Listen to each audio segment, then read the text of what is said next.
एक युवक अंकमाल भगवान बुद्ध के सामने उपस्थित हुआ और बोला, भगवान, मेरी इच्छा है कि मैं संसार की कुछ सेवा करूं।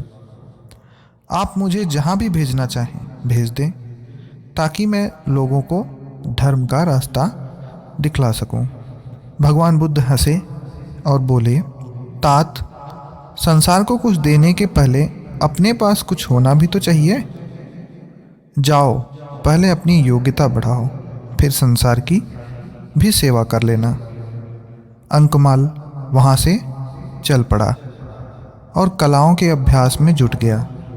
बाण बनाने से लेकर चित्रकला तक, मल्ल विद्या से लेकर मल्लाहकारी तक, जितनी भी कलाएं हो सकती हैं उन सब का उसने 10 वर्ष तक कठोर अभ्यास किया।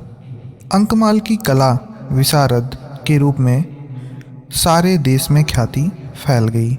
अपनी प्रशंसा से खुद ही प्रसन्न होकर अंकमाल अभिमान पूर्वक लौटा और तथागत की सेवा में उपस्थित हुआ। मतलब भगवान बुद्ध की सेवा में जिस प्रकार से वह कह रहा था उपस्थित हुआ।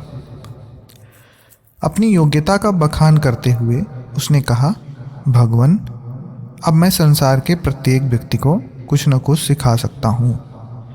अब मैं 64 कलाओं का पंडित हूँ। भगवान बुद्ध मुस्कुराए और बोले, अभी तो तुम कलाएं सीख कर आए हो, परीक्षा दे लो, तब उन पर अभिमान करना। अभी क्यों कर रहे हो? अगले दिन भगवान बुद्ध एक साधारण नागरिक का वेश बदलकर अंकमाल के पास गए और उसे अकारण खरी खोटी सुनाने लगे। अंकमाल क्रुद्ध होकर मारने दौड़ा तो बुद्ध वहां से मुस्कुराते हुए वापस लौट पड़े।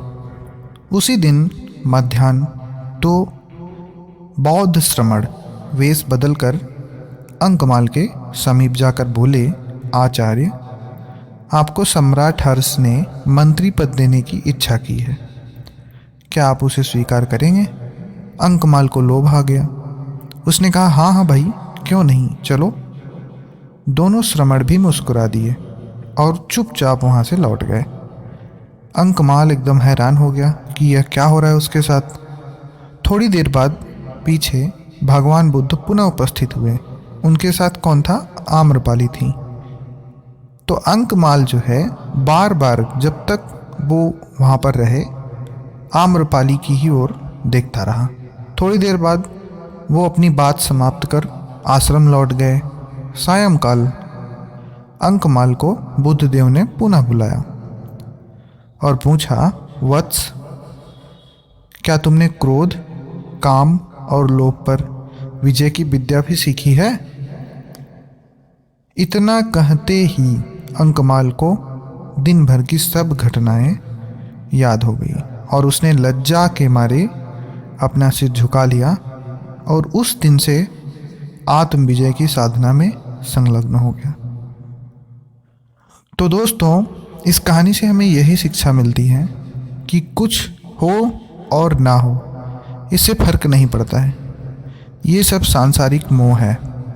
लेकिन अगर आपको आत्मज्ञान और आत्म विजय है तो आप दुनिया में कुछ भी हासिल करने के काबिल हैं। ठीक है? अपने आप को कुछ भी हासिल करने के काबिल बनाइए, लेकिन कुछ भी हासिल करने के पीछे भागने की कोशिश मत कीजिए। अपने आप को पहले आप काबिल बनाइए, चीज़ें आपके पास खुद आएंगी।